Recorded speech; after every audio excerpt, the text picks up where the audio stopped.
Alors moi j'ai la lourde charge ce soir de vous expliquer que la croissance, on verra, ça va être ça l'essentiel de mon intervention. Et en fait, je vais vous l'expliquer à travers le prisme énergie et climat. C'est-à-dire, je vais vous parler de deux sujets qui sont la question énergétique et la question climatique. La moitié du temps, je fais à une échelle plus modeste que la vôtre le chef d'entreprise, puisque je co-dirige Carbone 4, qui compte du reste au moins 2 clients dans cette salle, au moins Eiffel et AG2R dedans. Carbone 4 aujourd'hui fait à la fois du conseil, de la fourniture de données pour le monde financier, de la formation et de l'empreinte carbone personnelle. Entre un quart et un cinquième de mon temps, je préside le Ship Project, qui est une association d'entreprises qui milite pour la décarbonation de l'économie. Et enfin, une partie du reste du temps, je fais des interventions, j'enseigne. Je suis membre du Haut Conseil pour le climat, voilà. Mais tout ça, j'ai envie de dire, c'est la partie médiatiquement émergée de l'iceberg. Mais l'iceberg, c'est Carbone 4 et Ship Project. Voilà. Comme vous êtes des gens pressés et que je n'aurai pas le temps de détailler tout ce qu'il faudrait que vous sachiez, vous allez donc trouver un cours dans cet excellent livre, parce qu'en fait, c'est un cours, vous le verrez. Donc c'est un cours qui est expliqué, enfin voilà, romancé en BD, mais ça reste quand même un cours. Alors ce cours, il parle de deux choses. La première chose dont il parle, c'est de l'énergie. L'énergie est une notion qui n'est pas si simple que ça à expliquer au commun des mortels, et en particulier quand on prononce ce mot dans une enceinte, à peu près n'importe où. En général, les réflexes pavloviens qui viennent à l'esprit concernent tout sauf la définition correcte du mot. Vous savez qu'il y a un ministre de la transition énergétique, celle-là n'a pas sauté. Eh bien, ce n'est pas complètement sûr que la ministre de la transition énergétique sache définir de façon rigoureuse, très exactement, ce qu'est l'énergie. Probablement capable d'en parler, mais pas sûr qu'elle sache correctement le définir. Dans les réflexes qui viennent à l'esprit quand on parle d'énergie, il y en a un qui est particulièrement prégnant en ce moment, qui est que ça coûte cher. Alors certes, ça coûte cher quand on l'achète, ça coûte cher quand c'est de l'électricité, ça coûte cher quand c'est du gaz, ça coûte cher quand c'est de l'essence. En fait, vous allez voir un peu plus tard que ça ne coûte pas cher du tout, et en plus, rentrer dans l'énergie par le prisme de son coût, c'est rater complètement l'importance que l'énergie occupe aujourd'hui dans la structuration du monde. Une deuxième manière de rentrer dans l'énergie est de parler d'économie. Alors c'est particulièrement, là aussi, à la mode en ce moment avec ce qui se passe en Ukraine et les interrogations que nous commençons à avoir sur l'approvisionnement en pétrole et en gaz. Alors, c'est une interrogation que nous avons de temps en temps, c'est un discours qu'on entend de temps en temps. Maintenant, quand on regarde ce qui s'est passé sur le siècle et demi écoulé, et même avant, l'énergie, on ne l'a jamais économisée à l'échelle planétaire. Vous avez ici une reconstitution de la quantité totale d'énergie qui est utilisée par l'humanité depuis un siècle et demi. Et ce que vous voyez sur ce graphique, c'est plusieurs choses. La première, c'est que sur ce siècle et demi, jamais la quantité totale d'énergie utilisée sur Terre n'a baissé. La deuxième chose que vous voyez, c'est que les diverses formes d'énergie que nous utilisons aujourd'hui se sont empilées les unes sur les autres. Il n'y a jamais eu, à large échelle, d'exclusion d'une forme d'énergie par une autre. Donc vous voyez que le charbon, là, il s'est empilé par-dessus les renouvelables, par-dessus la biomasse, biomasse qui constituait l'essentiel de l'approvisionnement il y a un siècle et demi. Donc il y a un siècle et demi, le monde était quasiment 100% renouvelable. J'y reviendrai dans pas longtemps. Hein. Donc un monde 100% renouvelable, ça ne pose pas de problème, on sait en faire un. Il n'y a strictement aucun problème de faire un monde, c'est celui dont on vient. Par-dessus, on a empilé le charbon, puis par-dessus, on a empilé le pétrole, qui n'a pas remplacé le charbon, par-dessus, on a empilé le gaz, etc. Et ce que vous voyez tout en haut, là, en rose, c'est les nouvelles énergies renouvelables. Donc, c'est l'agrégat du solaire, de l'éolien, du marémoteur, du houlomoteur, du biogaz, de la géothermie, et je dois en oublier une ou deux. Donc, vous voyez ce que ça représente à l'échelle planétaire. Et vous voyez surtout que leur augmentation sur les 20 dernières années n'a absolument pas empêché, toujours sur les 20 dernières années, le charbon d'augmenter très fortement, le pétrole d'augmenter fortement, le gaz d'augmenter très fortement. Ce qui fait que quand vous regardez la part des énergies fossiles dans l'approvisionnement énergétique mondial, elle est aujourd'hui de 80%, exactement comme elle était de 80% en 1974. Hein, cette part-là n'a pas changé. L'essentiel de ce que nous utilisons aujourd'hui, c'est des énergies fossiles, et le développement de l'ère industrielle, c'est précisément sortir des énergies renouvelables pour rentrer dans les énergies fossiles. C'est précisément ça le développement de l'ère industrielle. Troisième réflexe qui nous vient donc maintenant à l'esprit, donc il faut retourner aux 100% renouvelables, mais évidemment en conservant la société industrielle. Alors je le redis, aller vers un monde 100% renouvelable ne pose aucun problème. Voilà par exemple un monde 100% renouvelable, et j'aurais pu vous montrer n'importe quel tableau de n'importe quelle société humaine jusqu'à il y a 2 siècles, je vous aurais montré un tableau d'une société 100% renouvelable. D'accord ? Donc je le redis, faire un monde 100% renouvelable ne pose aucun problème. Un monde 100% renouvelable avec le fonds agro-croissance, c'est pas sûr. Hein. Donc c'est bien ça la question. Est-ce qu'on saura faire un monde 100% renouvelable avec le pouvoir d'achat qu'on a aujourd'hui, la civilisation industrielle qu'on a aujourd'hui, la mondialisation et des places de cinéma pas chères?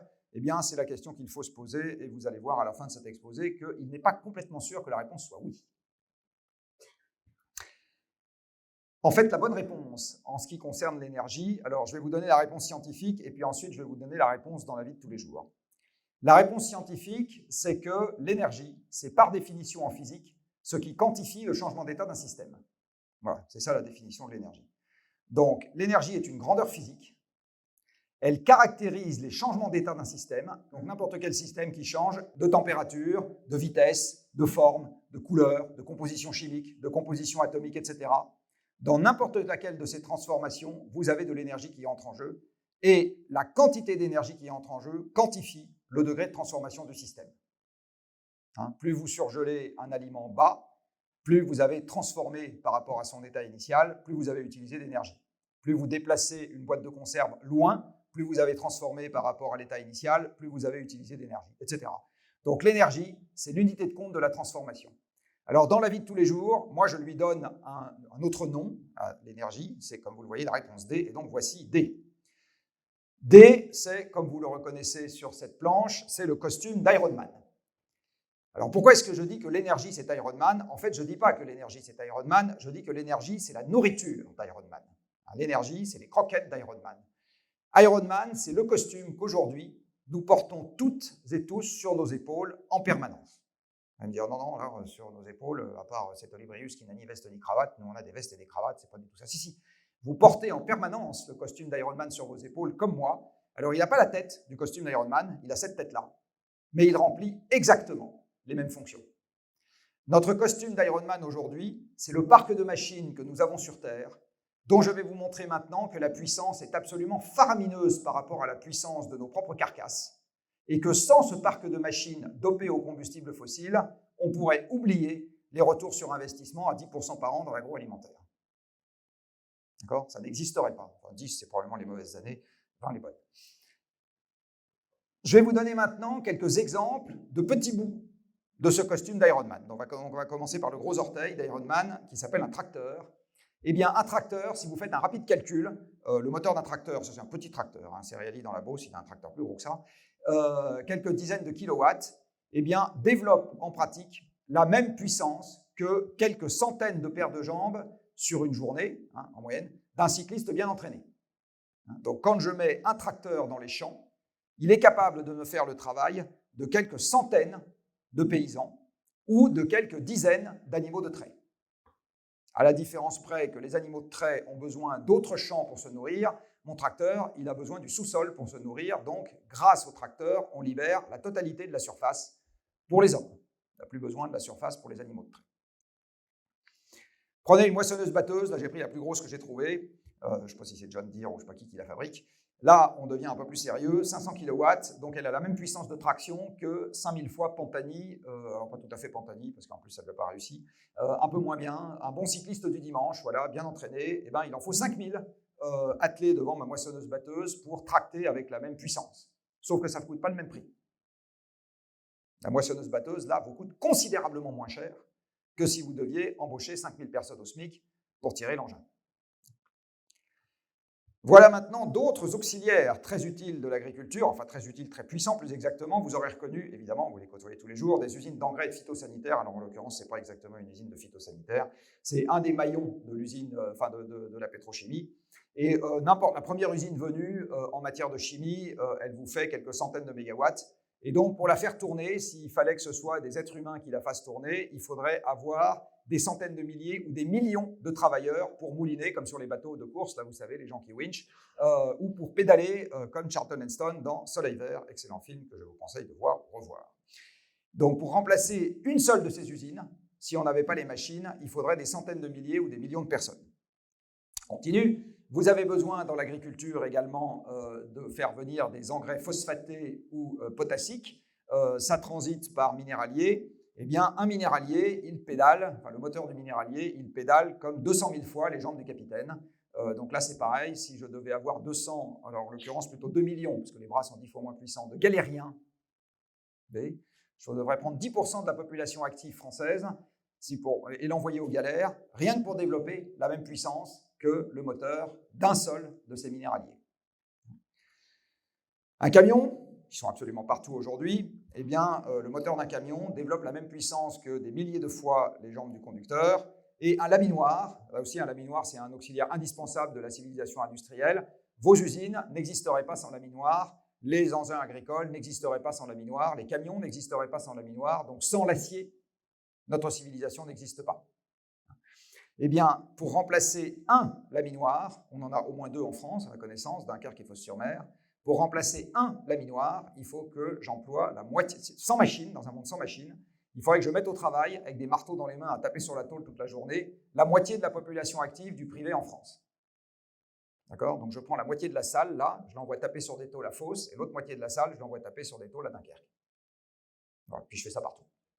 Bon, évidemment, on ne ferait plus rien d'autre, donc il n'y aurait pas la civilisation qu'on connaît. Mais c'est juste pour vous dire à quel point les machines sont aujourd'hui omniprésentes et à quel point elles sont extrêmement puissantes. Alors si je prends votre petit déjeuner, eh bien votre petit déjeuner, c'est des machines et de l'énergie. Ce que vous avez dans votre assiette a été cultivé par des engins, pas par des gens. Si on robotise les engins, du reste, on n'a plus besoin des gens. Vous avez utilisé des phytosanitaires qui viennent de l'industrie pétrolière, vous avez utilisé des fûts en plastique qui viennent de l'industrie pétrolière, enfin vous avez utilisé tout un tas de trucs, donc vous avez utilisé des plateformes pétrolières. Vous avez utilisé de l'industrie chimique amont, tout ça en mangeant évidemment. Vous avez utilisé des mines de potasse et de phosphate, ça c'en est une, ça en mangeant également. Vous avez utilisé des trains, vous avez utilisé des camions, vous avez utilisé des machines dans les usines, vous avez utilisé de la fabrication d'emballage, vous avez utilisé des camions, vous avez utilisé des engins pour réfrigérer ou pour chauffer. Voilà toutes les machines que vous avez utilisées juste pour avaler un bol de céréales, un café au lait ou une tartine. J'aurais également pu vous faire la liste de toutes les machines qui ont travaillé pour vous enfilier un slip ou vous nouiller une cravate, etc. Bref, nous vivons aujourd'hui dans un monde de machines, vous ne vous en rendez pas compte, mais le moindre de nos gestes du quotidien a mobilisé des milliers, des millions, des milliards de machines pour que nous puissions vivre comme nous vivons aujourd'hui. Et ces machines participent également d'une économie totalement mondialisée. Vous êtes tous et toutes, comme moi du reste, inscrits dans une économie mondialisée. Dès lors que vous utilisez un emballage en métal ou en plastique, vous utilisez quelque chose qui n'a pas trouvé son origine en France. Il n'y a plus une mine de fer en France, il n'y a pas un peu de pétrole dans le bassin parisien, mais enfin c'est 3 fois rien. Donc nous sommes tous et toutes dans une économie mondialisée grâce aux machines. C'est ça le monde dans lequel on vit.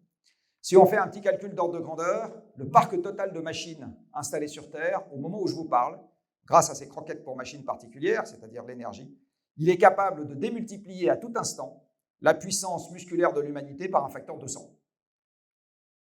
Alors je peux vous le dire de 3 manières différentes, cette affaire-là. Un terrien ordinaire, je parle bien d'un terrien ordinaire, je ne parle pas des gens dans cette salle, pour qu'il vive de la même manière qu'il vit aujourd'hui dans un monde sans machines, il faudrait qu'il ait 200 esclaves à sa disposition H24. En France, c'est plutôt 600, et dans cette salle, comme nous sommes des cadres supérieurs, c'est plutôt 1000 à 2000. Donc, dans un monde sans machines, pour avoir le mode de vie que vous avez aujourd'hui, vous devriez avoir 2000 esclaves à votre disposition H24.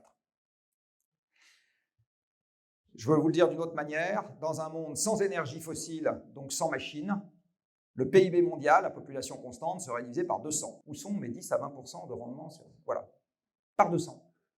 Je peux vous le dire encore d'une 3e manière, pour avoir le même PIB qu'aujourd'hui dans un monde sans machines, il faudrait passer de 8 à 1600 milliards d'individus sur Terre. Alors déjà qu'à 8, on a quelques problèmes de place, 600. Et ce que je viens de vous dire, ce rapport de 1 à 200, vous explique pourquoi, quand vous regardez le PIB mondial en fonction de la quantité totale d'énergie utilisée sur Terre, en fait, vous êtes en train de regarder le PIB exprimé en fonction de la taille du parc de machines en service. Et donc, vous êtes juste en train de regarder à comment je mesure avec une unité des euros des flux de transformation que le physicien ou l'ingénieur peut mesurer en joules. C'est les mêmes. C'est les mêmes. Et on les mesure avec 2 unités différentes, des joules ou des euros. Alors cette courbe est très très légèrement convexe, comme vous pouvez le voir, ce qui veut dire qu'on a un peu d'efficacité énergétique tous les ans. Mais vous voyez qu'au premier ordre, dis-moi combien l'humanité utilise d'énergie, c'est-à-dire quelle est la taille du parc de machines qu'elle met en service, et je te dirai quelle est la taille de son PIB. Alors là, vous comprenez que Monsieur le maire, faire croître le PIB dans un monde en contraction énergétique, parce que c'est ça l'objectif et c'est ça la contrainte, comme je vais vous l'expliquer, c'est pas gagné d'avance. C'est pas gagné d'avance. Tout ce que nous avons vécu au 19e et au 20e siècle, je vais y venir rapidement derrière, est la conséquence de ça. L'augmentation du pouvoir d'achat, la tertiarisation, la baisse du nombre d'agriculteurs, les gens qui vont se mettre dans les villes, le temps libre, tout ça, c'est la conséquence de l'ère des machines. Tout. Ce n'est pas tant la CGT et le MEDEF, c'est surtout le fait que la CGT et le MEDEF, dans un monde sans énergie, ils n'auraient pas obtenu grand-chose. Tout ça, c'est la conséquence, encore une fois, de cette abondance, de cette surabondance énergétique qui, malheureusement, ou heureusement, je ne sais pas après tout, ne durera qu'un temps. Comme l'essentiel de cette énergie est fossile, vous avez aussi ici le drame des négociateurs climat, c'est-à-dire qu'au premier ordre, le PIB mondial est aussi une fonction linéaire des émissions de CO2 planétaires. En fait, la même variable, c'est-à-dire la quantité d'énergie, c'est-à-dire le parc de machines en service, vous donne deux sorties, du PIB d'un côté, du CO2 de l'autre, et du coup, c'est à peu près proportionnel. Comme la décarbonation de l'énergie n'arrive pas, 80% de fossiles il y a 50 ans, 80% de fossiles aujourd'hui, encore une fois, au premier ordre. Voilà. Ce qui veut dire que la neutralité carbone en 2050, sans organiser une récession mondiale, tous les ans, soutenue, c'est juste impossible. Donc nous l'aurons de gré en organisant cette récession, ou de force avec des accidents qui la provoqueront sans nous demander notre avis. Le Covid et la guerre en Ukraine étant des variantes possibles de la chose. Et sur une planète finie, si c'est pas l'un, c'est l'autre. Ça fait 50 ans que les modélisations de l'équipe Meadows au MIT et voilà, ont expliqué de façon très lumineuse, je vous invite à lire ou relire ce livre absolument génial qui s'appelle The Limits to Growth, qui a été édité en 1972. C'est de la dynamique des systèmes, c'est pas du tout de l'écologie radicale. C'est de la dynamique des systèmes fait par des physiciens. Et ça vous explique pourquoi, malheureusement, la croissance perpétuelle dans un monde fini, ça aura du mal à se produire. Alors voilà une courbe qui est directement, ou un nuage de points plus exactement, qui vous explique en quoi l'abondance des machines a déformé la structure de l'emploi et pourquoi aujourd'hui on peut produire beaucoup plus de nourriture avec beaucoup moins de gens dans les champs. Tout simplement que les gens ont été remplacés par des machines. Vous avez ici, pour un certain nombre de pays dans le monde, donc chaque point représente un pays, vous avez la part de l'emploi la part de l'agriculture dans l'emploi sur l'échelle verticale et la quantité d'énergie utilisée par personne et par an sur l'axe horizontal. Eh bien, vous voyez que si vous regardez aujourd'hui dans le monde, plus un pays utilise d'énergie par personne, moins il a d'agriculteurs. C'est exactement ce qui s'est passé aussi en France avec l'augmentation de la quantité de machines en service. L'emploi agricole en France, c'était 60%, même c'était les 2/3 en 1800. C'est un modeste 2% aujourd'hui, alors que la production de nourriture a été multipliée par 4 à 5. Qu'est-ce qui a fait ça? Les tracteurs, les engrais, les phytosanitaires, c'est-à-dire des machines et de l'énergie. Comme on n'a plus besoin des gens dans les campagnes, ils sont allés faire autre chose. Alors autre chose, c'est quoi? Avec l'énergie abondante, on a utilisé d'autres machines que celles à cultiver. On a utilisé des machines à extraire de terre tout ce qu'on y trouve et à transformer ces ressources. Et donc, on a fait le pistolet à eau, le lecteur de DVD, les fauteuils sur lesquels vous êtes installés et la moquette sur laquelle on marche. Voilà, on a fait tous ces trucs-là en extrayant des ressources de l'environnement et en les transformant. Où est-ce que ça se passe, ce genre de truc? Dans des mines et des usines. Où sont les mines? Un peu partout. Où sont les usines? On les a construites là où c'était facile d'avoir des gens en grande quantité, donc ça a créé pour partie les villes. Puis une fois qu'on a remplacé les gens dans les usines par des machines, ça s'appelle la robotisation, à ce moment, à quoi est-ce qu'on utilise les gens? À gérer la complexité du monde. Qu'est-ce que vous faites de vos journées? Qu'est-ce que je fais de mes journées? Nous gérons la complexité du monde. Produire des comptes consolidés, mettre en place un ERP, mettre en place un CRM, s'occuper de workflow et s'occuper d'optimiser des lignes de production, c'est gérer la complexité du monde. S'occuper de la logistique et faire des campagnes de publicité, c'est gérer la complexité du monde. Donc, qu'est-ce que vous faites de vos journées? Comme moi, vous n'êtes pas avec une pelle et une pioche, moi pas plus, à utiliser vos bras et vos jambes. Tous autant que vous êtes comme moi, on vous couperait les 2 bras, les 2 jambes et on vous donnerait la possibilité de commander un ordinateur avec votre cervelle, vous feriez le même métier qu'aujourd'hui. À peu de choses près. Ça ne changerait pas. Donc aujourd'hui, nous avons tertiarisé l'économie parce que nous avons beaucoup d'énergie. C'est un truc qu'on explique dans le bouquin pas à pas. Une économie tertiaire, en fait, et je vous ai épargné les cours aujourd'hui parce que je n'ai pas beaucoup de temps, mais une économie, j'ai eu un enregistrement de conférence que j'ai fait à Centrale Nantes il y a 1 an et demi, c'est une des plus longues conférences que j'ai faites. Allez voir, je détaille ce que je viens de vous dire avec plein de courbes très, très parlantes sur le lien entre énergie et tertiarisation. Et on voit la tertiarisation qui augmente à mesure que la quantité d'énergie par personne augmente. On voit que l'emploi dans l'agriculture diminue à mesure que la quantité d'énergie par personne augmente, etc. Et tous les pays ont suivi exactement la même évolution, que les gouvernements aient été étiquetés à droite, à gauche, qu'ils aient été démocratiques ou autoritaires. Hein, c'est toujours la même évolution absolument partout. Donc on a vidé les campagnes et fait les villes. C'est la même évolution spatiale qui s'est produite dans tous les pays européens, dans tous les pays du monde. Dès que l'énergie arrive en masse, urbanisation. Ce qui veut dire qu'une civilisation fortement urbanisée, contrairement à l'idée qu'on se fait souvent, n'est pas une civilisation résiliente face à la sobriété énergétique, c'est une civilisation fragile face à la sobriété énergétique. Cette abondance énergétique nous a également permis de nous nourrir pour pas cher. L'inflation alimentaire, non, ça vaut rien la nourriture aujourd'hui. La nourriture aujourd'hui, c'est essentiellement vos marges, celles des transporteurs et celles des distributeurs. Mais ce n'est pas le fait de la produire. Alors je vais vous le montrer ici. Vous avez l'évolution là, sur un siècle, quasiment un siècle, du ticket de caisse des ménages américains. Alors vous allez me dire, pourquoi est-ce qu'ils ne nous parlent pas des Français, Polybrius? Tout simplement parce que les sites statistiques français sont ainsi faits par plein de polytechniciens que vous mettez un quart d'heure à ne pas trouver ce que vous voulez, alors qu'aux États-Unis, en 2 clics de souris, vous avez ce que vous voulez. Voilà. Donc, je n'ai jamais trouvé ce truc-là sur le site de l'INSEE. Si quelqu'un sait comment faire, je suis preneur. Mais c'est la même chose. Pour la démonstration, ça marche pareil.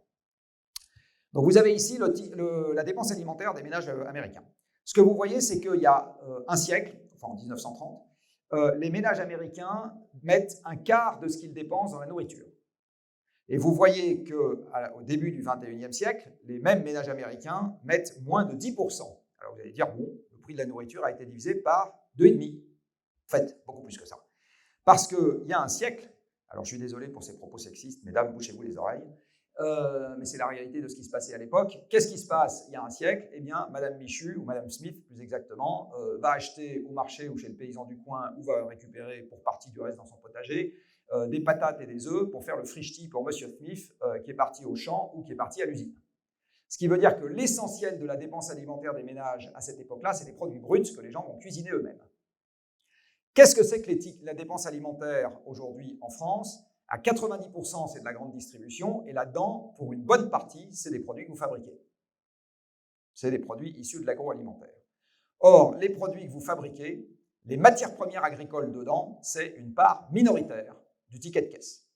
Quand la personne passe à la caisse aujourd'hui chez Carouf ou dans un autre distributeur, on va payer le salaire du magasinier, le salaire de la caissière, le salaire du transporteur, le salaire du type qui a construit, enfin de la boîte de BTP qui a construit le magasin, le salaire, enfin les dividendes des actionnaires, la campagne de pub de Carouf, les gens qui ont fait les emballages pour que les produits arrivent là-bas, les marges des industriels de l'agroalimentaire, etc., etc. Tout ça, on va payer. Tout ça, ce n'est pas de la nourriture.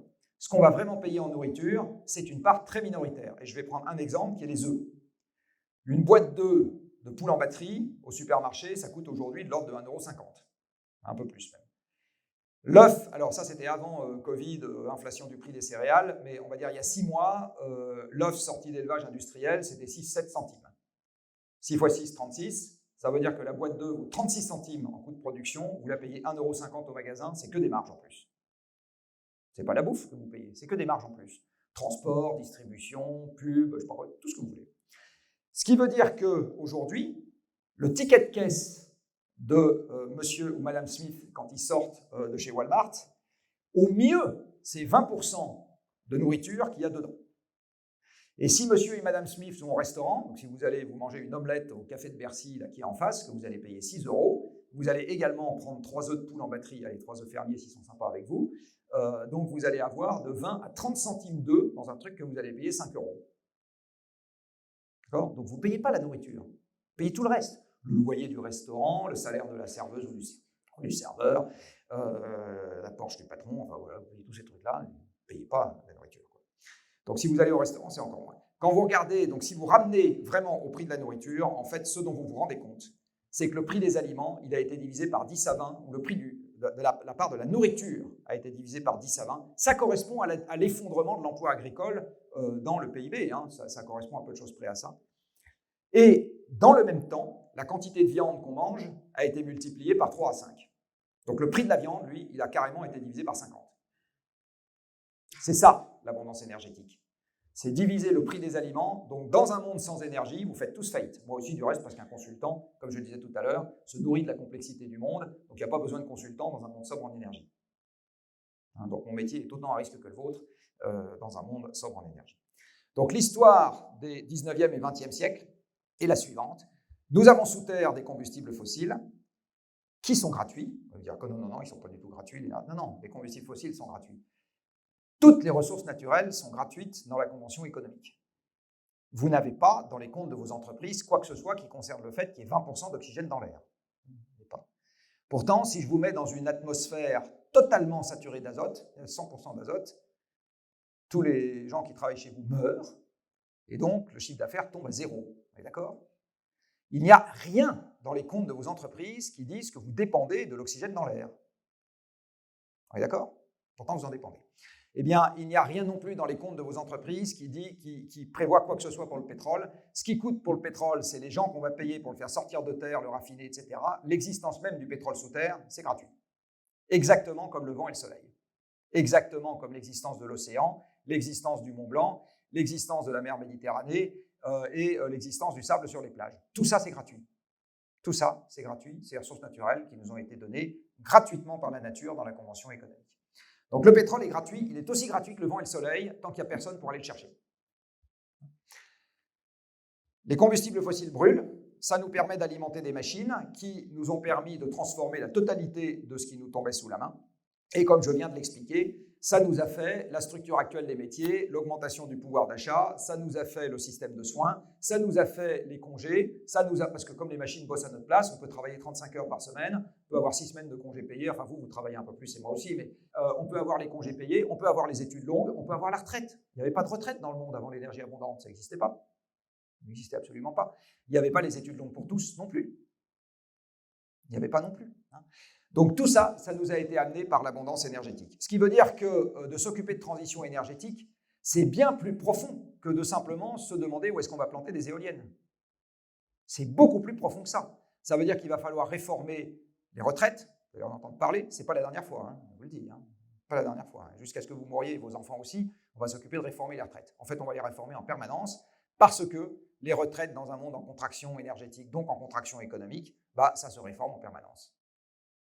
Le curseur entre les gens qui ne travaillent plus et les gens qui travaillent va se déplacer en permanence. C'est juste normal. Comme il s'est déplacé en permanence dans l'autre sens, au moment où l'énergie arrivait de façon de plus en plus abondante. On a urbanisé le territoire, vidé les campagnes, etc. Tout ça, c'est l'énergie. Alors, dans cette affaire, on a coutume de ne compter la transformation du monde que sous forme économique. Malheureusement, c'est une illusion d'optique. Pour comprendre vraiment ce qui se passe, il faut revenir à la physique. L'économie d'aujourd'hui n'est pas prédictive de la physique de demain. Dans les prix que vous avez payé le gaz l'année dernière, il n'y avait rien qui vous disait si vous en auriez ou pas l'année d'après. Rien. Donc si vous voulez savoir à quoi ressemblent les flux physiques de demain, il faut retourner à la physique. L'économie ne vous le dira jamais. Jamais, jamais. Ce que l'économie vous dit, c'est ce qui s'est passé jusqu'à maintenant. Point. Alors, dans un monde qui continue à être soumis aux mêmes lois, ok, on peut induire. Dans un monde où les lois d'évolution changent rapidement, ça ne marche pas. Deux limites au moins sont susceptibles de venir perturber ce que je viens de vous expliquer, la question du changement climatique et la question de l'approvisionnement énergétique. Je rappelle qu'il faut 4 à 400 millions d'années pour faire des combustibles fossiles. Donc le charbon, ça a été one shot. C'est les fougères de l'ère du charbon, le carbonifère, il y a 300 millions d'années. Donc ça, on n'en fera pas une deuxième fois. Le pétrole et le gaz, c'est plancton et microalgues qui ont vécu n'importe quand entre il y a 4 et il y a 400 millions d'années et qui ensuite ont sédimenté, se sont fait cuire par la géothermie, etc. Le processus est un peu long, plus long que de faire un ragoût de bœuf, vegan évidemment. Et donc, c'est non renouvelable. Donc, c'est des denrées, les combustibles fossiles, qu'on ne peut pas reconstituer au fur et à mesure dont on s'en sert, que l'on s'en sert. Ce qui veut dire que, comme pour toute ressource non renouvelable, vous avez un stock de départ qui est donné une fois pour toutes, vous avez nécessairement un maximum à l'extraction annuelle. C'est une démonstration mathématique qu'on peut faire, c'est assez simple. Et c'est nécessairement passer ce maximum des ressources dont la disponibilité au fil de temps diminue de façon inexorable. Climat ou pas climat. Climat ou pas climat. Alors, on va commencer par le climat. Dans la foulée de l'utilisation des combustibles fossiles, mais pas que, les émissions de gaz à effet de serre ont considérablement augmenté sur le dernier siècle et demi. Vous les voyez ici. Alors, qu'est-ce que c'est qu'un gaz à effet de serre? Ça a une définition, là aussi, physique très simple. Je suis désolé de vous faire mal à la tête avec un peu de physique, mais c'est un gaz qui a des raies d'absorption dans l'infrarouge terrestre. C'est assez simple. Hein. Donc, ça veut dire que c'est un gaz qui, quand il voit passer du rayonnement infrarouge de grande longueur d'onde émis par la surface de la Terre, il lui dit « viens par ici, toi », et hop, il l'absorbe. Ce faisant, il chauffe, et ce faisant, il va communiquer son énergie à l'atmosphère environnante. Il va également se débarrasser de cette énergie en re-rayonnant, lui aussi, ce gaz, et une partie du rayonnement qu'il réémet repart vers la Terre et chauffe un peu plus la Terre. Donc un gaz à effet de serre, c'est un gaz qui va absorber l'infrarouge terrestre, voir son énergie intrinsèque embarquée augmenter, et s'en débarrasser pour partie en chauffant l'air autour de lui et pour partie en re-rayonnant vers la surface, un rayonnement supplémentaire qui va chauffer un peu plus la surface. C'est ça un gaz à effet de serre. Donc plus on en met dans l'air, plus vous avez la surface qui reçoit de l'énergie en provenance de l'atmosphère. Et donc, l'énergie emmagasinée par le système augmente, avec tout un tas de conséquences qu'on va voir. Ici, vous avez donc les émissions de gaz à effet de serre depuis un siècle et demi. Alors vous voyez que ces émissions, elles ne font que croître et embellir. Là-dedans, j'ai discriminé le CO2 qui vient du charbon, le CO2 qui vient du pétrole, le CO2 qui vient du gaz. Au-dessus, vous avez la déforestation. Au-dessus, vous avez le méthane. Alors le méthane est un gaz qui vous concerne particulièrement dans cette salle parce que tous les ruminants émettent du méthane de manière significative. La culture du riz émet du méthane de manière significative. Les déjections animales émettent du méthane de manière significative. Donc, dès lors que vous avez des produits animaux ou du riz dans les matières premières que vous manipulez, il y a eu des émissions de méthane qui sont évidemment incluses dans l'empreinte carbone de votre activité. Vous voyez que ces émissions n'ont pas arrêté d'augmenter, nonobstant tous les développements techniques que nous avons faits sur le siècle et demi, qui vient de s'écouler. Par exemple, on a mis au point les moteurs électriques et les centrales électriques. Il y a de plus en plus de centrales électriques et de plus en plus de moteurs électriques, et vous voyez que ça n'a pas empêché les émissions d'augmenter jusqu'à maintenant. On s'est mis à avoir les gens dans les villes. Alors on n'arrête pas de dire les villes c'est plus efficace énergétiquement, peut-être ça n'a pas empêché les émissions d'augmenter. On s'est mis à avoir des trains, ça ne les a pas empêchés. On s'est mis à digitaliser, ça n'a pas empêché. Et d'une manière générale, on n'a pas arrêté de faire des trucs et des machins sur le siècle et demi qui vient de s'écouler. Aucune innovation technique n'a été de manière autoporteuse une solution au problème. Ce qui veut dire que de se dire à l'avenir, il n'y a qu'à laisser les ingénieurs faire des innovations techniques et à mode de régulation inchangé, ça va régler le problème, c'est se fourrer le doigt dans l'œil jusqu'au plexus. Ça ne marchera pas, pas plus que ça n'a marché dans le passé. Pas plus que ça n'a marché dans le passé. On pourra expliquer pourquoi au moment des questions, mais il n'y a aucune chance que ça marche. Le principal gaz à effet de serre que nous émettons aujourd'hui est un oxyde. CO2, ça veut dire dioxyde de carbone. Il se trouve que les oxydes ont une propriété chimique bien connue. Ce sont des molécules extrêmement stables. Les oxydes sont des molécules non altérables, sauf si vous leur envoyez beaucoup d'énergie dessus pour débarrasser l'oxyde de son oxygène. C'est une opération qu'on appelle la réduction en chimie et qui demande d'utiliser des grandes quantités d'énergie pour l'opérer. C'est ça qu'on fait par exemple avec le minerai de fer, qui est de l'oxyde de fer. Mais un oxyde, tant que vous ne lui envoyez pas d'énergie dessus, il est stable. Le CO2 obéit à cette règle.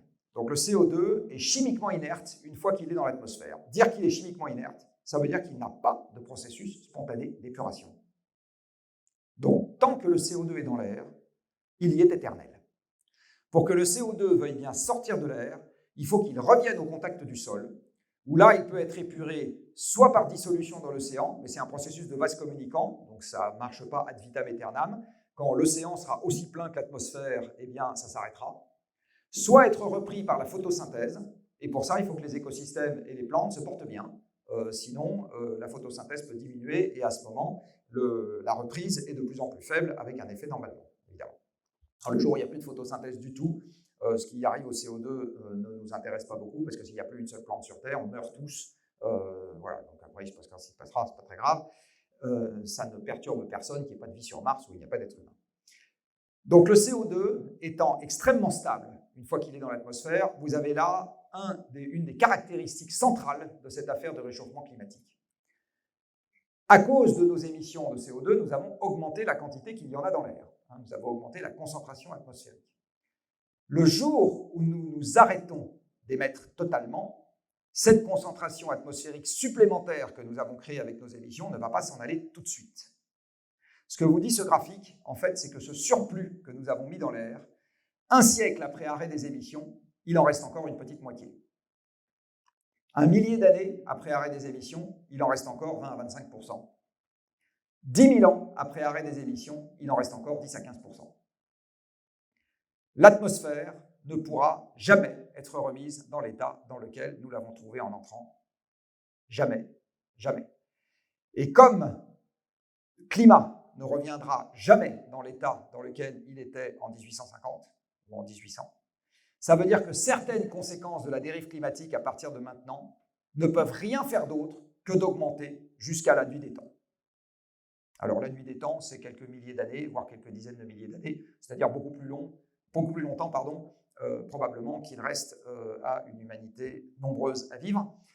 Mais c'est... Voilà, donc là vous avez les chaînes de temps caractéristiques du problème et vous voyez que c'est très très au-delà des horizons de temps que nous avons l'habitude de gérer, que ce soit nos propres existences, que ce soit... voilà, alors ça je pense que les élections viennent de s'en charger, que ce soit un mandat présidentiel et que ce soit évidemment la stratégie de long terme dans une société cotée, c'est-à-dire entre 6 mois les mauvaises années et 3 ans les bonnes, ou l'horizon de sortie d'un fonds de private equity, je suis désolé de dire ça dans cette salle, c'est-à-dire là aussi 10 ans quand on est très patient et 5 ans quand on l'est moins. On est sur des horizons de temps qui n'ont rien à voir, et absolument rien à voir avec l'horizon de temps auquel il faudrait réfléchir pour gérer correctement ce problème. Vous avez ici une carte des écosystèmes qui sont installés en Europe si on ne le supprime pas pour faire autre chose. Alors, je dis actuel, c'est déjà un peu faux. C'était actuel il y a 50 ans, on va dire. En Europe, si vous ne supprimez pas les écosystèmes existants pour y mettre autre chose, notamment ce qui vous permet d'opérer votre activité, c'est-à-dire des champs, eh bien, poussent essentiellement des arbres, il y a essentiellement des forêts. Ça veut dire que le climat est ni trop froid, ni trop chaud, ni trop sec, ni trop humide. Il est juste comme il faut, hein, comme la soupe dans la boucle d'or, là, pour que poussent des grosses espèces végétales, c'est-à-dire des arbres. Voici l'Europe il y a 20 000 ans. Il y a 20 000 ans, dans le cadre des fluctuations naturelles du climat, car le climat fluctue naturellement, pas du tout aux mêmes échelles de temps que ce que nous sommes en train de faire en ce moment, hein, mais il fluctue aussi, l'Europe est plongée, comme la Terre du reste, dans une ère glaciaire. Il fait beaucoup plus froid. La géographie européenne ne ressemble absolument pas à ce qu'elle est aujourd'hui. Alors d'abord, vous n'exportez pas en Scandinavie, puisque les Scandinaves sont sous la glace. Vous avez un glacier de 3 km d'épaisseur qui recouvre la totalité de la Scandinavie, une petite partie de l'Allemagne du Nord. Bonne nouvelle pour les rugbyman, les Irlandais et les Écossais sont aussi sous la glace. Les Canadiens sont aussi sous la glace et une partie des Sibériens, pas très nombreux à l'époque, sont aussi sous la glace. Pour constituer ces gros glaçons, il a fallu prendre de l'eau quelque part et la nature a opéré un énorme transfert d'eau depuis l'océan, parce qu'il n'y a que là qu'il y a de l'eau en quantité suffisante, vers ces glaces continentales. Et ce faisant, le niveau de l'océan a baissé de plus de 120 mètres. Donc il n'y a pas un seul club de voile pour aller faire de la voile dans la Manche. En France, il n'y a pas de Manche. Bonne nouvelle non plus, vous n'avez pas à gérer le Brexit. Il n'y a pas de Brexit, il y a la continuité territoriale entre la France et la Grande-Bretagne de l'époque. Donc vous voyez que le trait de côte est quand même assez différent.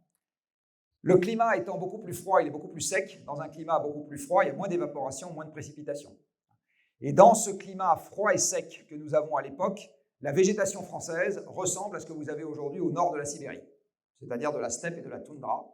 Et dans ce paysage-là, vous n'avez pas beaucoup de clients, puisqu'il y a à peu près 100 000 personnes qui résident en France. Donc nous avons 100 000 chasseurs-cueilleurs occupés à courir derrière les mammouths, parce qu'à l'époque, il n'y a pas de raviolis en boîte, et à cueillir des érelles. Voilà ce que nous avons à l'époque en France.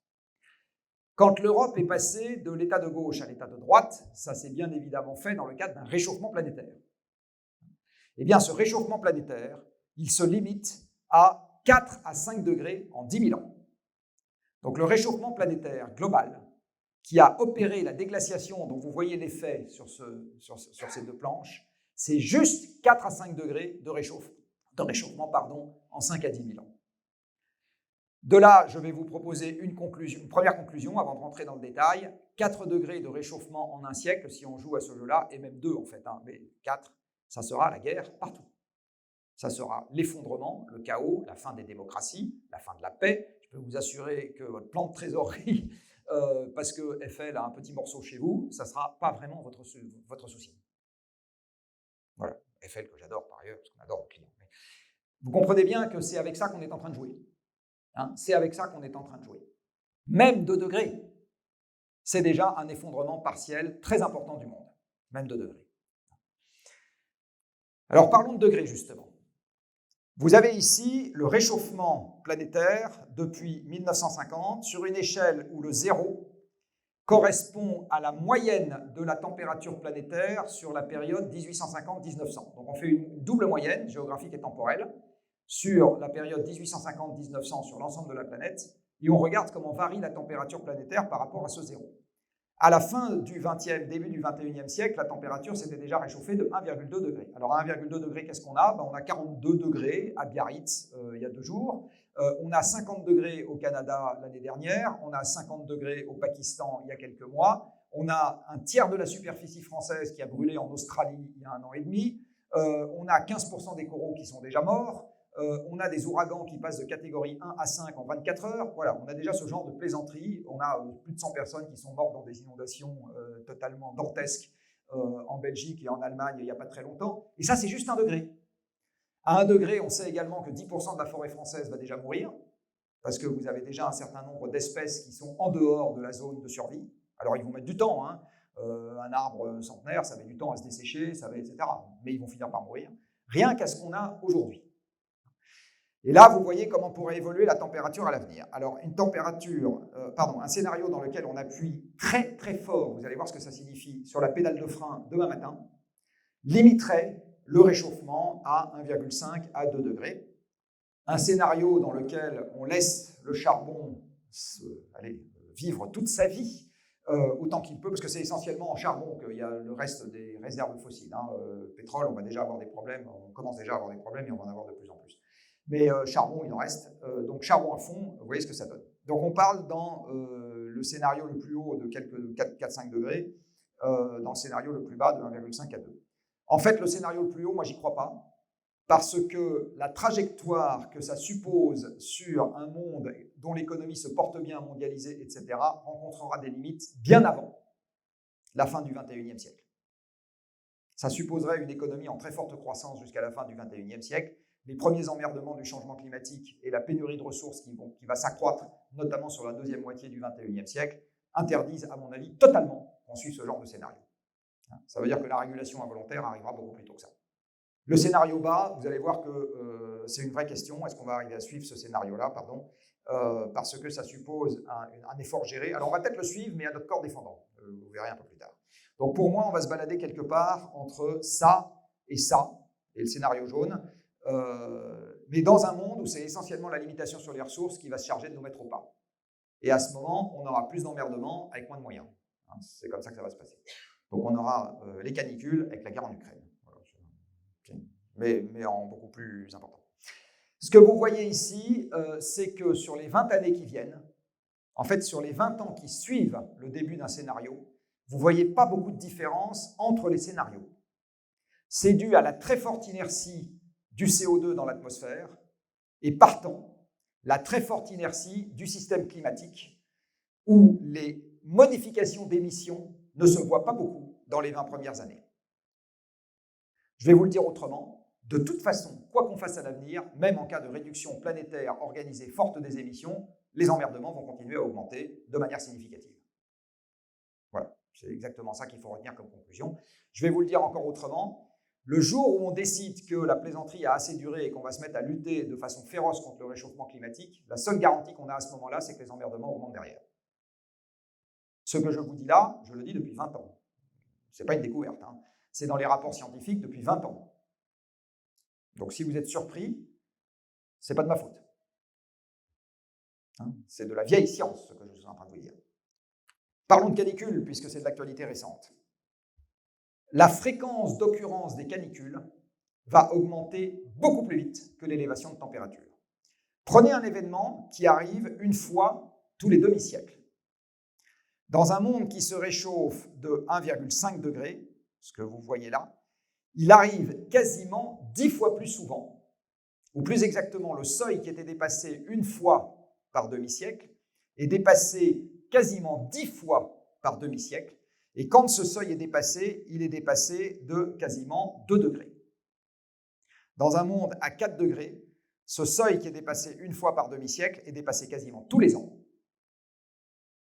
avec une température maximale atteinte qui est augmentée de 5 degrés par rapport à l'épisode le plus chaud du demi-siècle dans le climat passé. Donc, ce que nous avons vécu il y a 2 jours, dans un climat qui se réchauffe, ça paraîtra une plaisanterie dans la deuxième moitié du XXIe siècle. Si on continue sur notre trajectoire, l'été 2003 sera un été frais dans la deuxième moitié du XXIe siècle. Alors, vous allez me dire, la deuxième moitié du XXIe siècle, c'est un peu loin pour mon plan de trésorerie, certes, mais ça veut quand même dire que l'activité qui consistera à manger va être un peu compliquée dans ce monde-là. Hein. Et si vous avez des enfants et petits-enfants, ça va un peu les concerner. Dans un monde qui se serait réchauffé de 4 degrés, vous avez ici le nombre de jours par an où les conditions extérieures sont potentiellement létales pour les êtres humains parce que la température dépasse la température de la peau et l'air est saturé d'humidité, c'est-à-dire que vous ne pouvez pas refroidir votre corps en transpirant. Il n'y a plus de place pour accueillir la sueur qui s'évaporerait depuis votre peau parce que l'air est déjà saturé d'humidité. Vous constaterez que c'est essentiellement la région équatoriale. Il y a à peu près, on va dire 1 milliard, 2 milliards de personnes concernées. Donc vous avez 2 milliards de personnes, et même dans un monde à 2 degrés, vous avez plus d'1 milliard de gens qui sont concernés. C'est-à-dire qu'ils risquent leur peau en sortant dehors. Hein, c'est comme s'ils vivaient dans un hammam permanent. Alors le hammam, vous y rentrez, je ne sais pas si quelqu'un est déjà allé dans un hammam, vous n'y restez pas 5 heures dans un hammam. Hein, d'accord, vous y restez un quart d'heure, une demi-heure, pour combien de temps, voilà. Bah, si vous devez vivre dans un hammam toute la journée, vous comprenez que c'est compliqué. Hein. Vous n'allez pas rester vivant très longtemps. Bah, c'est exactement ce qui risque de se produire d'une certaine manière. L'augmentation des précipitations va se faire de manière disparate. Il y a un certain nombre de régions dans le monde où cette augmentation n'aura pas lieu, ça sera une baisse. Et en plus, l'évaporation va augmenter à cause de l'élévation de température. Ce qui veut dire que dans énormément de régions du monde, les sols vont s'assécher. Vous voyez ici en brun toutes les régions du monde où les sols s'assèchent dans un scénario à 2 degrés. Là, on parle de 2 degrés, de l'objectif politique. Vous voyez tout le pourtour du bassin méditerranéen, toute la Chine, quasiment tout le continent américain, toute l'Afrique du Sud qui commence déjà à avoir des gros problèmes, et nous, comme on aurait pu le chanter du temps. Donc vous voyez, en particulier, pas mal de grandes régions céréalières dans le monde qui sont directement impactées par ce phénomène. De ce fait, les rendements vont baisser. Et le GIEC, il y a 2 ans et demi, a publié un graphique dans lequel il disait qu'à partir de 2 degrés, 2 degrés et demi, c'est ça la signification du code couleur violet sur ce graphique, l'insécurité alimentaire devient généralisée sur Terre. Hein, c'est-à-dire que l'insécurité alimentaire devient quelque chose de récurrent dans le paysage. Les forêts vont brûler de plus en plus facilement. Puis quand une forêt brûle, il faut n'importe quoi entre quelques dizaines d'années et l'éternité pour que ça se reconstitue, parce que si on est dans un endroit où il s'est mis à faire trop sec, on peut très bien ne plus avoir d'arbres qui poussent derrière. Hein. Les jeunes arbres ne peuvent ne pas prendre racine. Il y a un papier scientifique qui est sorti il n'y a pas longtemps disant qu'en Amazonie, on n'était probablement pas très loin du point de bascule où la forêt tropicale pourrait se transformer en forêt sèche, voire en savane, à cause de la modification des conditions climatiques. Je vous rappelle que l'Amazonie fait partie des endroits qui devraient s'assécher de manière significative. Et évidemment, la déforestation augmente le problème. Les ouragans vont s'intensifier, ça je pourrais y répondre s'il y a des questions aussi. Le niveau de l'océan va monter parce que l'eau chaude occupe plus de place que l'eau froide, hein, l'eau se dilate quand on la chauffe, et parce qu'on fait fondre des glaçons posés sur la Terre, notamment des gros glaçons. Le Groenland a commencé à fondre, et maintenant c'est irréversible, et l'Antarctique de l'Ouest est à risque de déstabilisation. L'Antarctique de l'Ouest est un vaste château de cartes de glaciers arc-boutés les uns contre les autres, et tout ça est posé sur un socle rocheux qui est sous-marin. Bon, c'est un truc très instable, et ça pourrait se déstabiliser en partie ou en totalité. Ce qui fait que, comme pour les contrats d'assurance, si vous lisez les petites lignes du dernier rapport du GIEC, ils vous disent qu'à l'horizon 2300, c'est loin encore une fois, hein, okay, on ne peut pas exclure une élévation du niveau de la mer de plus de 15 mètres. Alors, plus de 15 mètres, ça veut dire qu'il n'y a plus une ville portuaire au monde. Plus une. Donc, au moins en 2300, si on suit ce scénario, il n'y a plus de mondialisation. Voilà. À mon avis, ça s'arrêtera un peu avant. Mais bon, voilà. Donc, vous voyez ce genre de conséquences, et puis j'aurais pu continuer un certain temps. Alors, si on ne veut pas jouer trop avec le feu, quel est le cahier des charges de cette affaire? Je vais m'arrêter là. Vous avez ici une courbe, une deuxième droite très importante, qui vous donne la réponse en température du système climatique planétaire en fonction de la quantité totale de CO2 qu'on met dans l'atmosphère. Alors, application numérique, comme on disait dans mon jeune temps, En 2020, à fin 2020, on avait mis 2300 milliards de tonnes de CO2 dans l'atmosphère et du coup, la température s'est réchauffée de 1,1, 1,2 degrés. Si on veut se limiter à 1,5 degré, ben c'est très simple. Il ne faut pas aller au-delà de 3000 milliards de tonnes émises dans l'atmosphère, dont 2300 ont déjà été émises. Donc, comme vous êtes des gens qui savent faire des comptes, comme moi, 3000 moins 2300, c'est 700. Ça veut dire que le budget carbone qui nous reste à émettre d'ici à 2100, si on veut se limiter à 1,5 degré, c'est 700 milliards de tonnes, c'est-à-dire un petit tiers de ce que nous avons émis dans le passé, et essentiellement depuis l'après-guerre. Avec une population planétaire qui était en moyenne 2 à 3 fois moins nombreuse, ça dépend de l'horizon de temps que vous prenez. Ce qui veut dire qu'un être humain qui démarre sa vie aujourd'hui, il a le droit à sa vie durant, s'il meurt à 80 ans, d'émettre de l'ordre, dans ce monde-là, du 10e de ce que ses grands-parents qui seraient morts aujourd'hui ont émis pendant leur vie. De l'ordre du 10e. Voilà, c'est ça le scénario à 1,5 degré. Compte tenu de ce que les énergies fossiles représentent dans l'énergie et de ce que l'énergie représente en termes de parc de machines, ça revient à dire qu'au premier ordre, son pouvoir d'achat cumulé sur sa vie est de l'ordre du 10e de celui de ses grands-parents.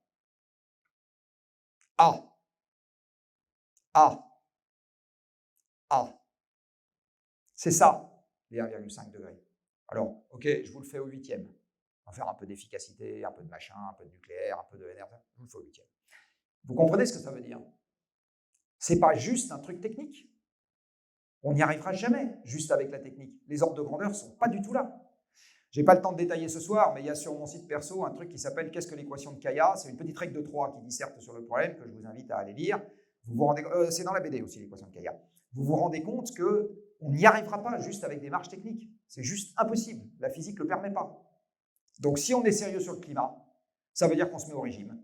En ce qui concerne, voilà, donc chaque année, on a un peu moins de boîtes de conserve que l'année d'avant. À gros croissance dans cette histoire. Hein, bon. Donc, alors, il y a évidemment des gens qui peuvent en profiter, mais ce que je veux dire, c'est que globalement, on parle bien d'une mise au régime. C'est de ça dont on parle, globalement. Hein. Même à 2 degrés. 2 degrés, il faut se limiter à 3500 milliards de tonnes, dont 2300, etc.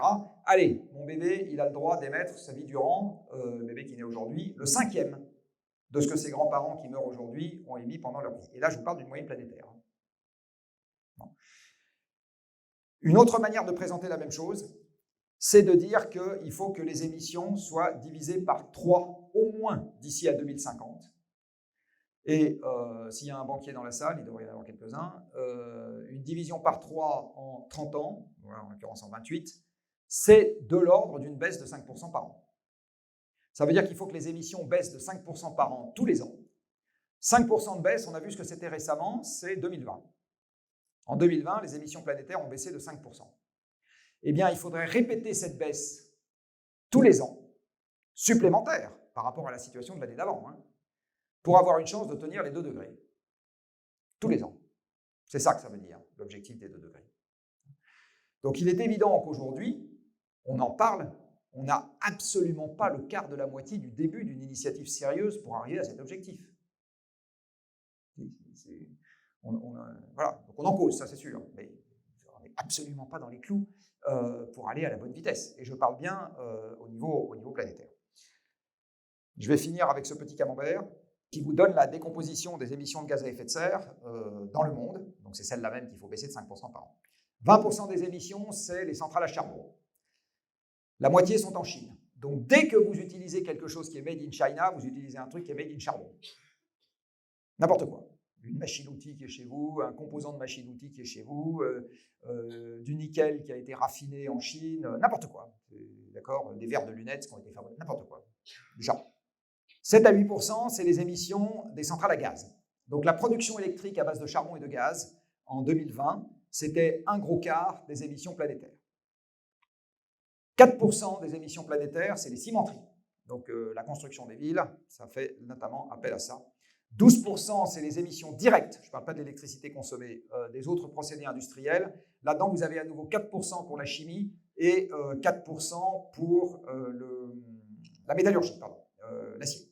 Donc 4% la ciment, la cimenterie, 4% la scierie, 4% la chimie.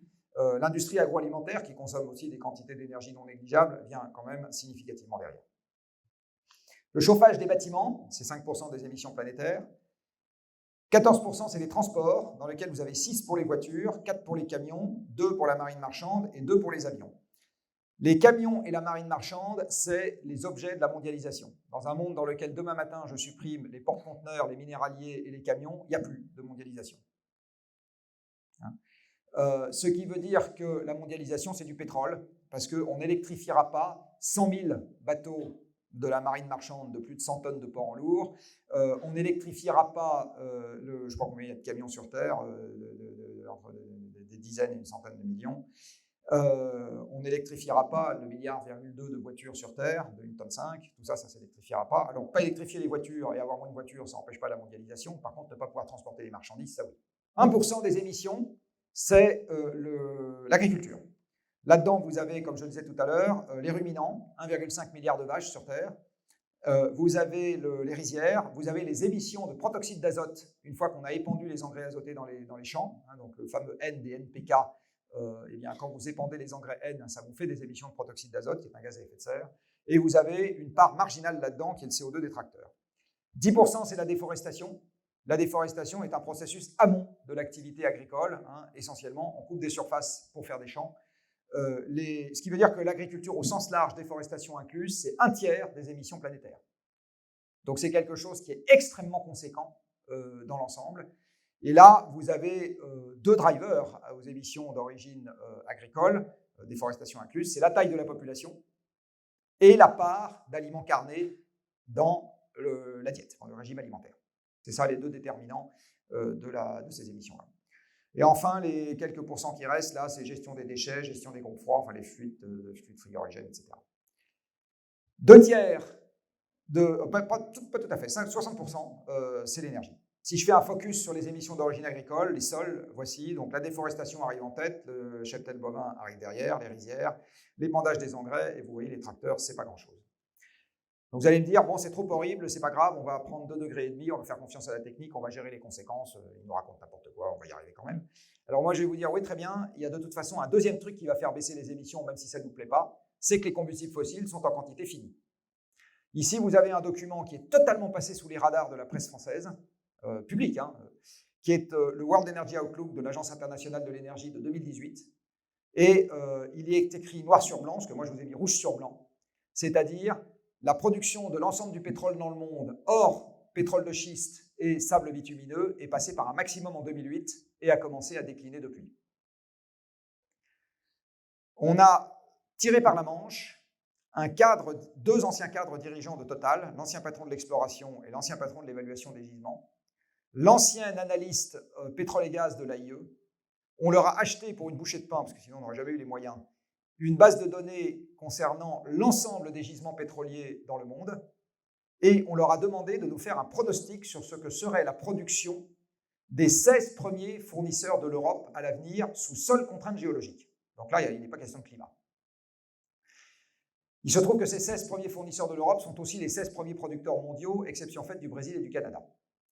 Le résultat, vous l'avez sous le nez, même si les gilets jaunes ne sont pas contents, eh bien, à l'horizon 2050, la production de ces 16 pays, je dis bien la production, devrait être divisée par plus de 2.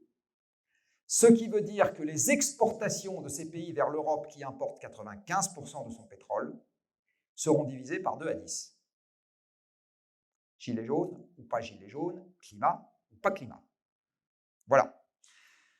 Ça a déjà commencé, en fait, ce mouvement. Ici, vous avez l'approvisionnement énergétique de l'Union européenne et vous voyez qu'au moment où le monde passe son pic de production du pétrole, il commence à décliner, alors qu'avant, il n'arrêtait pas d'augmenter. Et ceci allant avec cela, vous avez ici, par exemple, la variation du taux de croissance de la zone OCDE, c'est avant ce qui nous arrive en ce moment-là, et vous voyez qu'il n'arrête pas de baisser et malheureusement, ça va continuer. Donc, pour conclure cet exposé, l'avenir qui nous attend, j'ai envie de dire de manière structurelle, je ne parle pas juste de l'année prochaine, je ne sais pas, mais à l'horizon de quelques décennies, ce qui nous attend, c'est structurellement de moins en moins d'énergie pour faire face à de plus en plus d'ennuis. Parce que le climat planétaire dépend des émissions planétaires et pas juste des efforts que nous devons, de toute façon, même s'il n'y avait pas de sujet climat, on devrait de toute façon les faire, que nous devons faire en France pour décarboner notre économie. Encore une fois, même s'il n'y avait pas de sujet climat, on devrait les faire parce que l'approvisionnement va baisser. Voilà, c'est très exactement ça qui nous attend. Et aujourd'hui, nous n'avons pas vraiment les outils, le bagage technique, le mindset, comme diraient les Anglais, la boîte à outils pour nous attaquer à ce problème. Alors, c'est ce qu'on essaye modestement de faire à Carbone 4, mais on n'est pas du tout à l'échelle du problème non plus. Mais c'est très exactement à ça qui va être de plus en plus souvent, qui va s'inviter de plus en plus souvent dans notre paysage. Et ça s'invitera sous des formes qui seront à chaque fois des surprises. Donc le Covid et la guerre en Ukraine, c'est des illustrations possibles. Ce qui est sûr, encore une fois, c'est que c'est mathématiquement certain qu'une ressource donnée en quantité définie une fois pour toutes, son extraction ne peut faire que ça au fil du temps. Donc je ne sais pas vous dire exactement quand et sous quelle forme. Est-ce que ça sera une guerre? Est-ce que ça sera un défaut de l'Italie sur sa dette? J'en sais foutre rien. Par contre, ce que je sais, c'est qu'aujourd'hui, l'équilibre est très fortement instable. Et donc, il y aura des mécanismes correctifs très désagréables qui vont s'appliquer de manière croissante au fil du temps si on ne gère pas la situation de nous-mêmes. Voilà. Vous l'avez évoqué à 2 reprises, mais sans approfondir les choses, c'est l'augmentation de la population mondiale. Est-ce qu'il y a un impact d'émissions de gaz à effet de serre? Tant qu'on n'est pas limité sur les ressources, tant qu'il n'y a pas de facteur limitant sur la possibilité de recourir aux ressources, la quantité qu'on consomme sur Terre, elle est proportionnelle à la population. Donc oui, il y a un impact évident de la démographie. Mais dans l'autre sens, il y a eu un impact de l'énergie sur la démographie. La très forte hausse de la production agricole mondiale vient notamment de l'abondance énergétique. Et donc, ça veut dire que dans un monde sans énergie abondante, c'est pas complètement sûr qu'on serait monté à 8 milliards. Voilà. Donc, ça marche dans les deux sens. À l'inverse, il est possible que sans énergie abondante, on assiste à des décrues de la population. Oui, absolument. C'est à peu près sûr que ça va se passer. Alors, les décrues, il y en a des sympathiques. On laisse les vieux mourir et on fait moins d'enfants. Il y en a des moins sympathiques qui s'appellent les pandémies et les famines. Dans le Covid, c'est une plaisanterie. Le Covid, ça a fait une année les morts de la circulation routière tous les ans. Donc, non, et beaucoup moins que le tabac. Donc non, le Covid, pour le moment, non, un truc sérieux, c'est la peste. La peste, en 10 ans, vous avez la moitié de la population qui y passe. Voilà, un truc un peu plus sérieux. On n'est pas du tout à l'abri du retour de quelque chose de très méchant. Non seulement on n'est pas à l'abri, mais les virologues vous disent que c'est qu'une question de temps. Je ne dis pas que je suis ravi qu'il en soit ainsi, je dis juste que ça fait partie des mécanismes de régulation qui existent et qui sont dans notre monde interconnecté.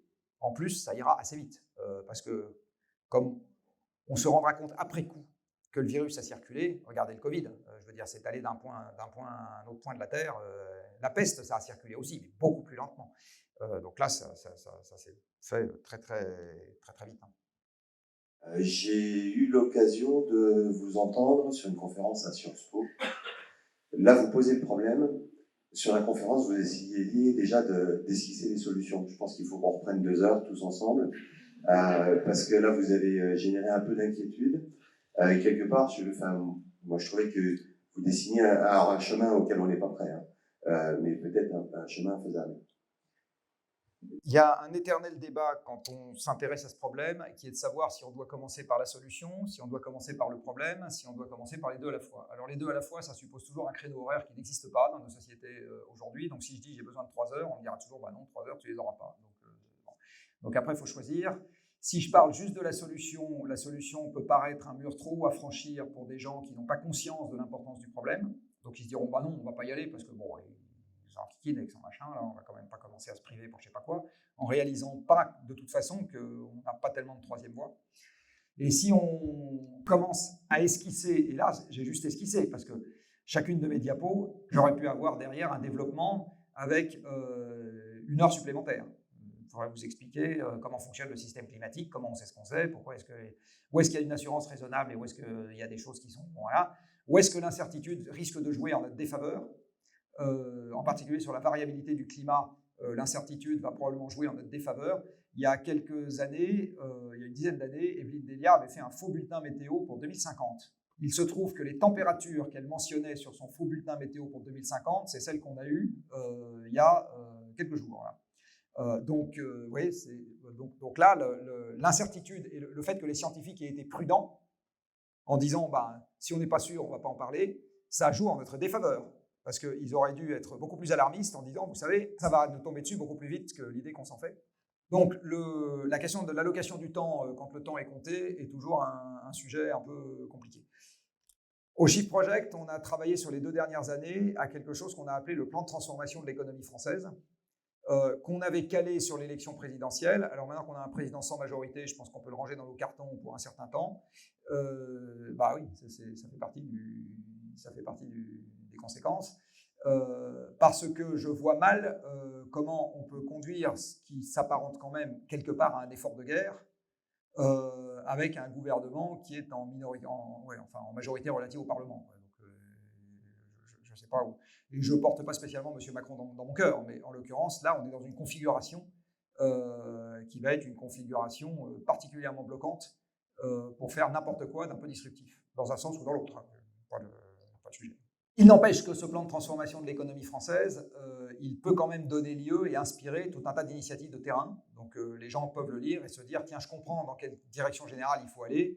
Et à mon échelle, même sans changement du cadre organisé, ce qui est évidemment beaucoup plus difficile, je peux essayer de faire des choses qui vont dans la bonne direction. Il y a quand même un certain nombre de sujets sur lesquels on a besoin d'un cadre organisé. Et si je prends un exemple qui vous concerne de près, on propose dans le plan de transformation de l'économie française de mettre plus de monde dans l'agriculture, tout en divisant par un facteur 2 à 3 les productions animales. Donc là, normalement, tout le monde saute au plafond, heureusement qu'il est haut. Il est hors de question de faire ça dans un cadre qui ne soit pas un cadre un peu organisé. Alors, il y a des initiatives qui commencent à apparaître ici et là, des néo-ruraux qui se remettent à la terre, des machins, mais quand vous regardez l'évolution globale, elle continue à partir dans la mauvaise direction. Continue à avoir une concentration, des trucs de plus en plus capitalistiques, des haies qu'on continue à arracher, de la monoculture qui se spécialise de plus en plus par bassin, etc. Enfin, on n'est pas du tout globalement... on dit toujours qu'il y a plein de maïs dans le sud-ouest. On est quand même... globalement, la déspécialisation très rapide qu'il faudrait avoir des bassins agricoles, on l'a pas du tout entamée. Donc, il faudrait aller beaucoup plus vite. En fait, il faudrait prendre des directions et aller très rapidement dans un certain nombre de directions. Et hors cadre global, c'est juste impensable. Sans compter qu'en plus, une partie du cadre est européen, ce qui rajoute un élément de rigidité supplémentaire dans le processus. Voilà, donc c'est clair que la situation dans laquelle on se retrouve là aujourd'hui n'est pas simple. Et elle est notamment due, malheureusement, au fait que pendant de trop nombreuses années, au lieu de s'attaquer au problème tel qu'il se présente, qui est celui que je vous ai évoqué, parce que ce truc-là, je disais la même chose il y a 10 ans, et il y avait un certain nombre de gens qui disaient la même chose il y a 10 ans, donc ça n'a pas tellement changé. On a continué à se bercer de l'illusion qu'on allait pouvoir faire perdurer encore très longtemps le système dans lequel nous sommes, et qu'on pouvait affecter les moyens que nous avons aujourd'hui à essayer de continuer à optimiser encore plus finement un système qui va bientôt sortir de sa zone de confort. Non, donc on a fait une très mauvaise allocation de nos ressources, c'est très clair. Malheureusement, ce qui est fait est fait, donc ça, on ne changera pas. Voilà. Mais donc, parler des solutions, c'est un chantier en soi. Je vous invite à lire ce bouquin, donc le plan de transformation de l'économie française, et tous les rapports sectoriels qui vont derrière, qui sont disponibles sur le site du Shift Project. C'est essentiellement à ça qu'on essaye de travailler. Et pour finir avec une petite remarque, une remarque un peu cash. Pas du tout énervé, mais un peu cash.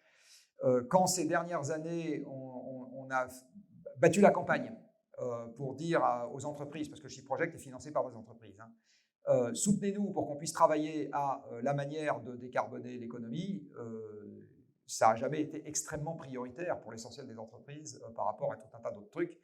Le budget de l'association, c'est 1,5 million d'euros, en gros, pour vous dire. C'est pas très très lourd face aux 80 milliards de résultats qu'on a eu l'année dernière, rien que pour le CAC. Vous voyez, donc, globalement, aujourd'hui, les acteurs économiques continuent à ne pas beaucoup investir de moyens dans la préparation du monde que je viens d'évoquer. D'où le fait que quand on découvre le constat, on se dise « Ah ben zut, on est un peu à poil ». Oui, vous avez raison. Merci pour ce constat qui est effectivement qui est dur à prendre. Parce que on l'a fait tous un petit peu, puis on oublie en fait. Et on repasse, on continue dans notre activité. Ma question c'est, est-ce que vous pensez pas que... qu'est-ce que vous pensez des nouvelles générations? Parce que vous avez été prof au mines, vous assistez beaucoup sur le fait de former les dirigeants politiques. Enfin, on a le sentiment que la société, que les politiques n'ont pas compris. La société civile, ça dépend. Est-ce qu'il y a quand même une zone d'espoir avec justement nos enfants qui vont prendre le pouvoir sur ce sujet-là? Est-ce que... La réponse est non. Il n'y a pas d'espoir parce qu'ils n'ont pas le pouvoir aujourd'hui. Le pouvoir, c'est nous dans cette salle qui l'avons. Oui, mais on n'a pas le temps d'attendre.